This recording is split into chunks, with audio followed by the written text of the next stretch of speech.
What's happening, people? And once again, welcome back to CUBCAM TV. We are also live on Platform B, streaming from the heart of Brighton. Today, we have a couple of very, very special guests for you.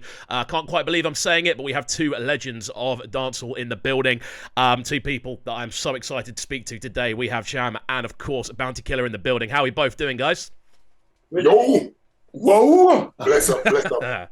It's as I said, it's a serious honour to have you guys on the show, and obviously to speak to you about obviously being over in the UK. I know you're over here at the moment, obviously putting in the work surrounding the new LP. How's the trip been so far? It's been great. You know what I mean? We've been working non-stop, promoting. You know what I mean? It's just an honor being over here talking to you guys that really promote the music, and we're just here to just chill and line with the fans and do as much of these that we can do to keep the sales of the record growing.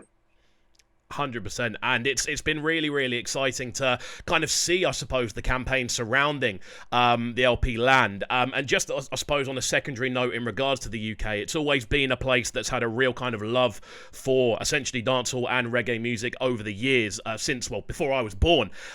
So while you're over here, I kind of wanted to kind of dive into it a little bit. What does, I suppose, the UK kind of mean to you in that regard, in regards to the support you've had from over the years? Well, UK is the birth of reggae music internationally. This is where Bob Marley first got the break, and onwards to Europe, then come over to America. So this is like the mecca for our breaking of reggae music and dancehall. So this is the place where sound system really started until it took on to America. So London is like our second birthplace of the music. It came from Jamaica and it gained international acceptance in London.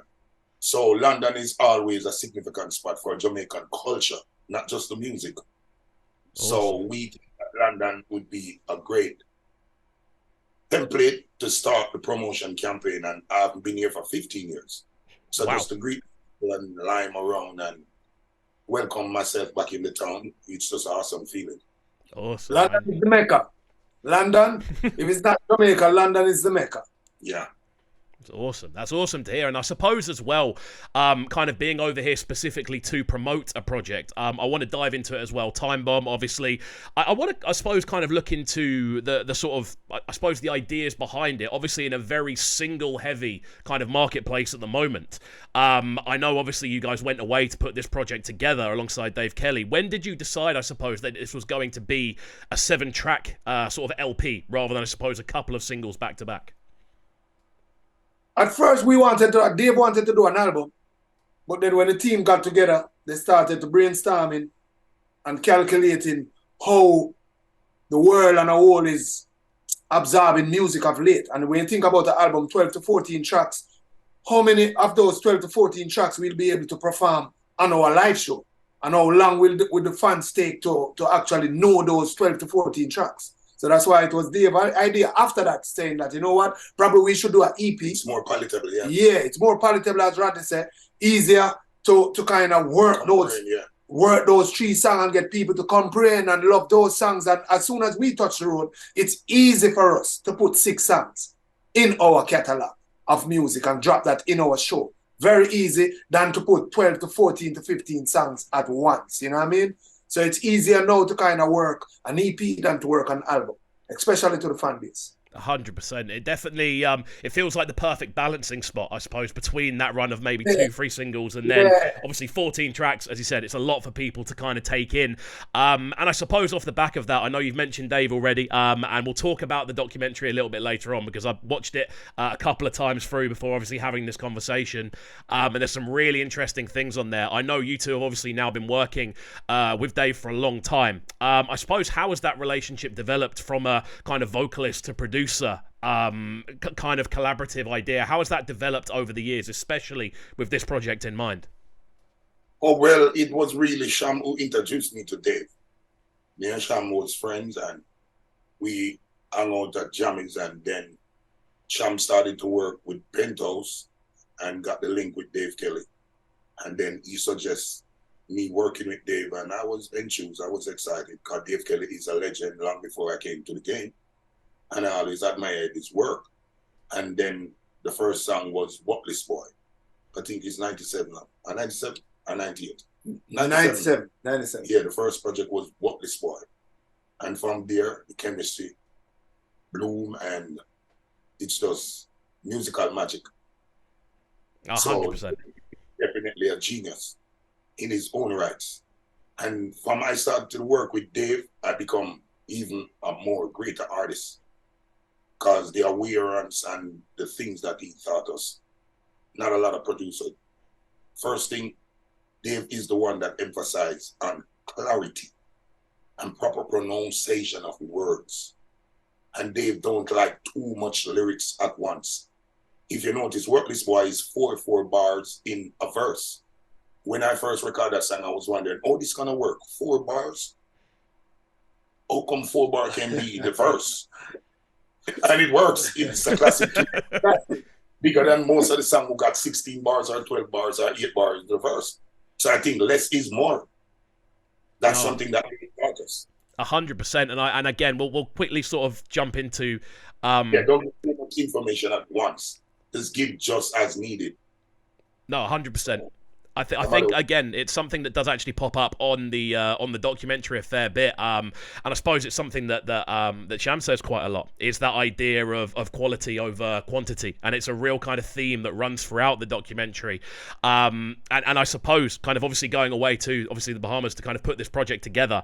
I want to just kind of get a kind of insight into that as a kind of movement from obviously you three kind of heading over there. How did you find that? I suppose as an experience, that idea of just kind of waking up every day, we're here to make music. That's what we're here to do for such an extended period of time. That was a great experience to me because you're kind of locked in and just focus on just the music and the work that needs to be done. You know what I mean? No distraction, yeah. No distraction at all. And we know in Jamaica, not just for myself or Rodney, but even for Dave, you have other people that want to come and see him. You have people who want to come in the studio. You know what I mean? You have friends right there. It was just us and management team only. You know what I mean? We got a few days where we had friends over and friends flew over, a couple friends flew over just to chill for a bit, but that was it. You know what I mean? We're just there focusing on the music and the work that needs to be done. And y'all can feel it and see what we got from that environment. You know what I mean? Everything from there kind of stemmed back to Jamaica and back into the whole Time Bomb EP. And the EP to me is a classic already without even being out for a month. And you can feel it. Every single track of that vibe that you know that, thought was put into this. A lot of work was put into this. A lot of energy was put into this. 100%. And I suppose kind of on that note as well of people kind of flying over, it's a question I need to ask, purely because obviously being in that sort of confined environment and then seeing someone like Idris Elba, for instance, pop up on the track listing for this. When you say people flew over, was he one of the people that did fly over, or was that a sort of online conversation that happened? No, that was just a one-line conversation that happened. He spoke on the phone. Him and Dave got on the phone in the studio. Dave kind of guided him to how we wanted it because at the time, Idris wanted to be in the studio with Dave because that's one of his dreams also. But at the time, he was shooting a movie and he kind of did the verse during his break, his lunch breaks. He would go in the studio and Dave would have to make time at that specific time to go on I think it was FaceTime audio they were recording from. And Dave kind of guided him through the process to keep him, just to let him have that authentic dancehall feel just the same, you know what I mean? No, 100%. And as well, I know there's obviously the Dexter Daps feature on there as well. How did you choose, I suppose, the collaborations for this project, with it being clearly quite a special thing for both of you? Well, at this moment, if you look, you know that Dexter is definitely the maestro for the ladies. And Slow Motion is definitely a ladies' anthem. And we decided we want someone from the younger generation for the ladies. And Dexter is a great friend of mine from Seaview Garden as well. So it was just easy to choose Dexter because there ain't a better choice at the moment. Dexter been a part of Rodney team even before Dexter got his break. They're from the same community. And the minute from we were in Bahamas, Dave was leaning towards that. We had spoken to Dexter on the phone. Rodney had called him one of the evenings. And Dave told him that, listen out, we're going to find the right thing. And the right thing came along. Sometimes you tell an artist that we're going to find the right thing, but the right one doesn't come when you want it to come. I knew that Slow Motion was perfect because we wanted that, and it came at the right time during this project when we were working. And if you notice, that was the first single from this project. It dropped, and as soon as it dropped, the ladies ate it up like, oh, you see next time the show and they're eating him up on the show. Awesome. No, I mean, it's awesome to kind of get the insight into, I suppose, the sort of behind the scenes of how the project came together. And I think there's a real kind of thing that a lot of people who may not have known about this sort of side of things, but Brothers Keeper, as a documentary to go alongside the project, I think it's such an exciting idea. For those that haven't kind of seen it yet or had a chance to dive into the project, as in the visual side of it, can you talk me through, I suppose, the idea behind doing that? So my Brothers Keeper is basically myself, Dave, and Rodney kind of showing you. That's an in-depth look, a behind-the-scenes look at how we work, how we live. And when it's my Brother's Keeper, it's not just myself and Rodney. Dave is also our brother. And you see, Dave is the one that doesn't come on the camera, doesn't do interviews, but he's the one that stays home and brainstorm every single evening, okay, where next can I take them musically? We are out in the street and we know exactly where we want to go lyrically, but he's not in the streets. So Rodney would sit with Dave for hours. Like the first night we landed in the Bahamas, Rodney and Dave was at the pool just talking for hours about exactly what's going on in his life out in the world. And Dave now brainstorm that and find topics and say, okay, this is what we're going to write about. This is what I think we should elaborate on, you know what I mean? And Brian Brothers Keeper is kind of just showing you myself and Rodney just friendship over the years and how far it's coming from I was a toddler. And that's why it's good to treat people with respect, even before they are stars or even before they are known to the rest of the world. Because the way he treated me as a kid coming from Calabar High School in Makaki, you know what I mean? He didn't have to show me that type of love and that type of respect. But he didn't treat me like I was different from anyone else that was in the studio, you know what I mean? Or anyone else that had a record out. At the time, I had no record out. But yet still, he would still conversate, still give me a lift in his car or whatever it was, you know what I mean? If my son go buy a Pepsi, he might ask me if I want a Pepsi just to see him, you know what I mean? And that now made me develop that love and that respect where as soon as I was with Madhouse and Dave Kelly making music, I was like, Dave, you have to record Killer, believe me. And when they met, you could see that the chemistry was natural because great musicians love great musicians. Just like how a great football coach love a great footballer. No, 100%. And again, I think looking through that project, there are obviously numerous bits of old school footage and stuff from like 20, 30 years ago that pop up in it. And the historian in me sees those and just goes, that's such an awesome thing to kind of see in there. I think the cool thing about this as well is it obviously will bridge a lot of kind of generational gaps. For instance, my dad has been listening to music listening to reggae music since I was a child. My earliest memory is bopping around to a reggae tune when I was younger. So I know I can send that to him and he can relate to a lot of that footage as well as a lot of the sort of younger generation as well. I suppose in doing that, with, I suppose, finding a lot of that footage and finding what clips to use, how long was that as a process for you guys to put together? Well, it all started putting together. It was Monique's Blake's idea. The minute that we reached out to Rodney and told him that we'd love to go to Bahamas, he knew we were going to work on the project, but he didn't know that we wanted to go to the Bahamas. The minute he confirmed that he would come to the Bahamas for the month, Monique said, yo, we have to video everything. And we have to make a real documentary because a lot of people don't have that type of archive or that type of insight within our genre, you know what I mean? Bob Marley was one of the smarter ones that he videoed everything and took pictures, you know what I mean? If we were doing that from when we were making music in the 90s, we'd be super, super wealthy, you know what I mean? Like all those footage of us recording Showtime, Broke Out, Another Level, Bug, Walkless Boy. If we had those footage in the studio, believe me, bro. You know what I mean? So Monique is the one that basically came up with the idea of started recording everything. And from the minute she said it, we started putting together all of the archives from there, all of the clippings from majority of the clippings is from Killer's show. Bounty Killer used to keep the show called Saddle to the East, and we would basically make it the only show that we did at one point for the whole Christmas in Jamaica. That means almost my fans and Bounty Killer fans would turn up to that show. You know what I mean? We'd kind of avoid other shows that were close to it just to make sure our fans would kind of target that show. And we got most of the clippings from basically Saga to the East. And it took us probably 14 months to put everything together. The same length that it took us to put together the album. Amazing. And I mean, and again, it's such a cool kind of thing to have alongside a project. That element of visual storytelling helps, I suppose, embed that album into people's minds. It does such a good job of doing that. I suppose, kind of going back to the LP then, a question I always ask, and it's one of my favourite questions to ask because the answers are always interesting.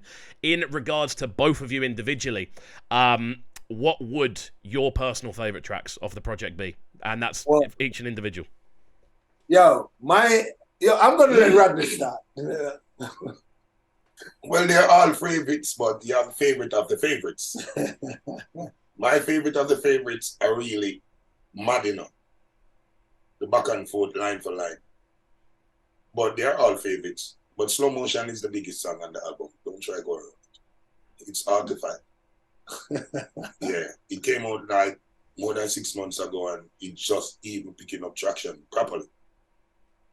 Cool. So it's all favorites, but Badman Thing, Madina, Slow Motion is my 3 favorite of the favorites. Okay, we'll extend it to 3 as well for Cham then, just so it's fair and it's the same both ways. So my favorites change by the week. You know what I mean? Yeah, last week it was Vibe. Vibe was one of my favorites last week. Madina been my favorite from the first time we did it. I knew because we are lyricists and DJs, and we are natural, just microphone phenomenons. You know what I mean? And when you get 2 microphone phenomenons in the studio going line for line, I knew that would be myself and Killer's favorite to perform because it's one line.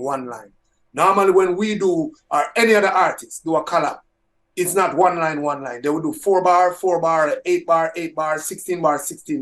It's like us having a conversation. One line. So it's like 2 MMA fighters slugging it out. You know what I mean? Just going at it. Bars after bars, lyrics after lyrics. So that's one of my favorite for sure. But Slow Motion is the ladies' potion. And Time Bomb. So for me, Time Bomb, Madina, Slow Motion. Cool. If I have to choose. If I have to. But next week it might change. So that's the fun thing about it, though, right? That kind of shows from your end that it's a project that you're happy with. It's a project that you're kind of proud of. If it's changing every week, that's a real kind of natural, I suppose, cementation of that. There's not one song that I think shouldn't be on it because we have all made albums and you have a song that say, this is just like a fill the gap song. There's no song on this EP that's a fill the gap. If you notice, the song that's gaining the most traction, stream-wise, numbers-wise, apart from like the singles, it's Badman Thing and Don't Play. We wouldn't think of Don't Play because Don't Play to us is nice and you know see the new Chuck and the look. Boy, I think I play man, I walk, but it has something to it that the fans are gravitating to. And when you see the numbers that it's streaming, you know that everyone out there is going to have their favorite. Awesome. I've got to say, guys, it's been an absolute pleasure having the conversation with you today. It's been great to kind of get a lot more kind of in-depth information about the project and the sort of stories behind it. For everyone who's looking in and hasn't had a chance to check out Brothers Keeper yet, it's 22 minutes as a watch on YouTube. Go and give it a watch. There's some awesome footage, a wicked cameo in there as well that I was really excited to see. And just in general, a really good look into the story behind this brand new project. Just to kind of wrap up, how long are you in the UK for after today? Well, we are off next weekend, back to Jamaica. Cool. Awesome. Well, it's been great to chat. Thank you for coming on the show. And yeah, it's been an absolute pleasure. Thanks, guys.